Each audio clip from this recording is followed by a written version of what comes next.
Good morning friends, Kubera channel స్వాగతం. So మనకి నిన్న హాలిడే వచ్చిందండి. ఈరోజు మనకి ఒక 1 డే హాలిడే తర్వాత ఈరోజు ఎలా ఉండొచ్చు అనేది ఒకసారి చూద్దాము. అండ్ మనకు వచ్చేసి నిన్న అండ్ మొన్న యూరోప్ మార్కెట్స్, యూఎస్ మార్కెట్స్ ఎలా ఉన్నాయి, దాని ప్రకారం ఈరోజు ఎలా ఉండొచ్చు మార్కెట్ ఒకసారి చూద్దాము. ముందుగా మనం చూసినట్లయితే నిఫ్టీ వచ్చేసి మనకి 0.56% నెగిటివ్లో ట్రేడ్ అవడం జరిగింది. మనకి 22,147 దగ్గర క్లోజ్ అయింది. మనకి 22,147 దగ్గర క్లోజ్ అయింది. నెక్స్ట్ వచ్చేసి బ్యాంక్ నిఫ్టీ వచ్చేసి 0.60%తో మనకి 47,484 పాయింట్స్ దగ్గర మనకి క్లోజ్ అవడం చూస్తున్నాము. సెన్సెక్స్ కూడా మనకి 0.62% మనకి. సో ఓవరాల్గా మార్కెట్ వచ్చేసి డే బిఫోర్ వచ్చేసి మన మార్కెట్స్ నెగిటివ్లో ట్రేడ్ అవడం చూస్తున్నాము. సో మేజర్గా దీని మేజర్ ఇంపాక్ట్ ఏంటంటే మనకి ఇజ్రాయెల్ అండ్ ఇరాన్ వార్ అనేది జరుగుతుండడం వల్ల దీనివల్ల సో మార్కెట్లో కొంత కరెక్షన్ అనేది చూస్తున్నాము. ఓకే, అండ్ మోర్ ఓవర్ మనం ఇక్కడ సో యూరోప్ మార్కెట్స్ ఎలా ట్రేడ్ అయింది నేను అదే ఒకసారి చూద్దాము. మనకి ఎఫ్టిఎస్సి అంటే మనకి ఇంగ్లాండ్, జర్మనీ, ఫ్రాన్స్ వచ్చేసి ఆల్మోస్ట్ పాజిటివ్లోనే ట్రేడ్ అయింది. అండ్ సో మోర్ ఓవర్ ఇది వచ్చేసి 0.62% ఫ్రాన్స్, ఇవి వచ్చేసి 0.35% ఇంగ్లాండ్, అండ్ డాక్స్ వచ్చేసి 0.02. సో ఓవరాల్ నిన్న యూరోప్ మార్కెట్స్ పాజిటివ్లో ట్రేడ్ అవ్వడం చూస్తున్నాము.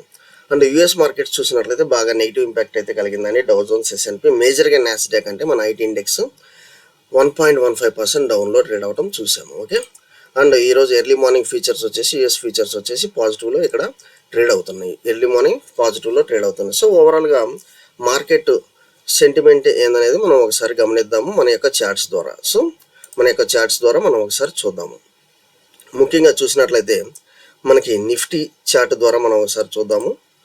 ఇక్కడ మనం చూసినట్లయితే ఒక రేంజ్ అనేది మొన్న ఫార్మేషన్ అయితే జరిగింది. ఒక స్మాల్ రేంజ్ అయితే మనకి ఫార్మేషన్ అనేది అయితే జరిగింది. సో ఒక స్మాల్ రేంజ్ అంటే మనకి దగ్గర ఇది 22,100 నుంచి 22,177 477 పాయింట్స్ అనేది మనం ఒకవేళ బఫర్ అనేది మీరు పెట్టుకోగలిగినట్లయితే, స్టాప్ లాస్ పెట్టుకోగలిగినట్లయితే, సో యాజ్ యూజువల్ మనకు వచ్చేసి ఇది వచ్చేసి ఒక ప్యాటర్న్. ఏ ప్యాటర్న్ అంటే మన రెక్టాంగిల్ ప్యాటర్న్ అనేది ఫార్మేషన్ జరిగింది. సో రెక్టాంగిల్ ప్యాటర్న్లో మేజర్గా నా ఎంట్రీ అండ్ ఎగ్జిట్ ఎక్కడ ఉంటుంది, బోత్ సైడ్స్ ఈ ఎండ్ పాయింట్స్ నాకు ఎంట్రీ అండ్ ఎగ్జిట్ అంటే స్టాప్ లాస్. సపోజ్ నేను ఇక్కడ ఎంటర్ బయింగ్ సైడ్ కనుక అప్ సైడ్ మూమెంటం అయితే క్లియర్గా చూడండి, అప్ సైడ్ మూమెంటం అయితే నేను బయింగ్ సైడ్ ఎంట్రీ తీసుకుంటాను, స్టాప్ లాస్ వచ్చేసి ఈ లోవర్ ఎండ్ పెట్టుతాను. లేదు నాకు సెల్లింగ్ సైడ్ అంటే నేను ఇక్కడ ఎంట్రీ తీసుకుంటాను, అంటే పిఈ బై చేస్తానండి. పుట్ ఆప్షన్ మార్కెట్ ఎప్పుడైతే పడిద్దో మనం పుట్ ఆప్షన్ బయింగ్, సో మనము పిఈ బై చేయాలి. అండ్ మార్కెట్ ఎప్పుడైతే పెరుగుతూ ఉంటుందో సిఈ బై చేయాలి. సో నాకు ఇక్కడ ఎంట్రీ ఉంటుంది, లోవర్ లిమిట్స్, ఇది వచ్చేసి స్టాప్ లాస్ ఉంటుంది. ఓకే, సో ఈ రెక్టాంగులర్ ప్యాటర్న్ మనకు మంచిగా వర్కౌట్ అవుతుంది. ఎందుకంటే మీరు చూసినట్లయితే 1-2 ట్రేడింగ్ సెషన్స్ తర్వాత ఒక స్మాల్ రేంజ్లో అనేది ట్రేడ్ అవ్వడం జరుగుతుంది. సో దీని తర్వాత మనకి మళ్ళీ ఒక మంచి మూమెంటం అయితే ఉంటుంది. నేనైతే ఈ యొక్క ప్యాటర్న్ చూసుకుని నేను మీకు చెప్పాను stop loss, entry, exit and stop loss ఎలా ప్లే చేయాలనేది. ఓకే, నెక్స్ట్ వచ్చేసి బ్యాంక్ నిఫ్టీ కూడా చూద్దాము.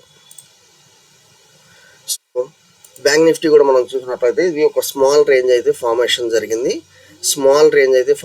జరిగింది. సో ఈ రేంజ్ అనేది ఒకసారి ఇక్కడ మనం గీద్దాము. మీరు ఇక్కడ చూసినట్లయితే 47,340 అండ్ ఇది వచ్చేసి 47,600. సో 250 పాయింట్స్ బ్యాంక్ నిఫ్టీ అనేది నామినల్ అని మనం చెప్పుకోవచ్చు. ఎందుకంటే 1.5% 2% అనేది మేజర్ చేంజ్ అనేది మనం సో ఈరోజు చూసే ఛాన్స్ అయితే కనిపిస్తుంది. ఈ రోజు కానీ రేపు కానీ ఒక పెద్ద మూమెంటం అయితే ఉండిద్దండి. ఎందుకంటే దగ్గర మనకి 49,000 లెవెల్ నుంచి 47,450, సో ఆల్మోస్ట్ 2,500 పాయింట్స్ 3 డేస్లో పడేశాడు. కాబట్టి మనకి ఒకవేళ రికవర్ అయ్యే ఛాన్సెస్ ఉంటే మాత్రం ఇంతే ఫాస్ట్గా రికవర్ అయితే ఉంటుంది దాని బ్రేక్. సో మనకి 1,000 points upside or downside momentum అయ్యేటప్పుడు ఒక 200 పాయింట్స్ మనం స్టాప్ లాస్ అయితే మనము బేర్ చేయాల్సిన అవసరం అయితే ఉంది. లేదు ఇది కాదు, ఇంకోటి ఏంటంటే మనం ఈఎంఏ ఒకవేళ మన మార్కెట్ యొక్క కండిషన్ బట్టి మన ఈఎంఏ స్ట్రాటజీ కానీ లేదా ఇంకా స్టాప్ లాస్ మనకి very low stop loss strategy కూడా ఏ స్ట్రాటజీ వర్కౌట్ అవుతుందో ఒకసారి చూసి కూడా మనం అలా ఆ స్ట్రాటజీ ప్రకారం వెళ్తాము. సో నాకైతే ఈరోజు రెక్టాంగిల్ ప్యాటర్న్ మంచి బ్రేక్అవుట్ ఇవ్వచ్చు అన్నట్లు కనిపిస్తుంది, నిఫ్టీ కానీ బ్యాంక్ నిఫ్టీ కానీ. ఓకే, నెక్స్ట్ వచ్చేసి రిజల్ట్స్ అనేవి ఇప్పుడు జరుగుతున్నాయి. అది మేజర్గా నేను బజాజ్ ఆటో, మీరు ఇక్కడ చూసినట్లయితే బజాజ్ ఆటో ఒకటి, హెచ్డిఎఫ్సి లైఫ్, ఇన్ఫీ. సో ఈ 3 యొక్క చార్ట్స్ అనేది ఒకసారి మనం డిస్కస్ చేద్దాం. ఈ 3 చార్ట్స్ మనం ఒకసారి ఇక్కడ మనము డిస్కస్ చేద్దాము, ఎందుకంటే ఈరోజు అవి వచ్చేసి రిజల్ట్స్ ఉన్నాయి కాబట్టి. సో ముందుగా వచ్చేసి నేను ఇన్ఫీ ఓపెన్ చేశాను. ఇన్ఫీ చార్ట్ వచ్చేసి నాకు సో ఇన్ఫోసిస్ మనం ఇక్కడ గమనించినట్లయితే మనకు ఇన్ఫోసిస్లో బాగా కరెక్షన్ అయితే రావడం జరిగింది. 1510 1510 నుంచి 1410. సో ఆల్మోస్ట్ 100 పాయింట్స్ అనేది మనకి డౌన్ సైడ్ మూమెంటం అయితే రావడం జరిగింది. మేజర్గా మనం ఇక్కడ చూసినట్లయితే ఒక ఇన్సైడ్ క్యాండిల్ ఫార్మేషన్, ఈ 2 చూడండి, ఈ 2 చూసినట్లయితే నాకు స్మాల్ ఇన్సైడ్ క్యాండిల్ ఫార్మేషన్ అనేది జరిగింది. ఎప్పుడైనా ఇన్సైడ్ క్యాండిల్ ఫార్మేషన్ అంటే సో అప్ సైడ్ బ్రేక్ అయితే మనకి buying side, lower side break అయితే మనకి సెల్లింగ్ సైడ్కి వెళ్ళాలి. సో నేను ఇక్కడ వచ్చేసి జస్ట్ 5 పాయింట్స్ స్టాప్ లాస్తో ఇదర్ upside or downside break అయిన దాని ప్రకారం నేను వెళ్తాను ఇన్ఫోసిస్. సో ఇన్ఫోసిస్ వచ్చేసి మనకి మంచి లెవెల్స్లో అయితే ఇది ట్రేడ్ మనకి మంచి strategy, inside candle strategy with small stop లాస్తో మనం ట్రేడ్ చేయొచ్చు. నెక్స్ట్ వచ్చేసి హెచ్డిఎఫ్సి లైఫ్ అనేది చూద్దాము. సో ఇర్రెస్పెక్టివ్ ఆఫ్ రిజల్ట్స్ అండి, మనం ఓన్లీ చార్ట్ రీడింగ్ ద్వారానే వెళ్తున్నాము, అది మీరు ఒకసారి చూడాలి. మీరు ఇది కూడా గమనించినట్లయితే ఇది ఇన్సైడ్ క్యాండిల్ ఫార్మేషన్ ఇక్కడ కూడా జరిగింది.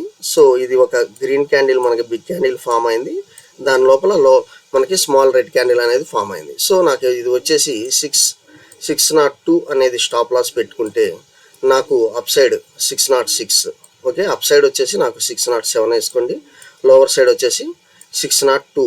సో మనకు ఈ యొక్క 5 పాయింట్స్లో మనము ఎంట్రీ ఎగ్జిట్ అనేది with stop loss. Lower side break అయితే నేను స్టాప్ లాస్ 607 పెట్టుకుంటాను, అప్ సైడ్ బ్రేక్ అయితే నేను స్టాప్ లాస్ 602 పెట్టుకుంటాను. ఓకే, సో మనకు వచ్చేసి 2 ఇన్సైడ్ క్యాండిల్స్ మనకు మంచి స్ట్రాటజీ అయితే రావడం చూస్తున్నాము, ఇన్ఫీ కానీ హెచ్డిఎఫ్సి కానీ.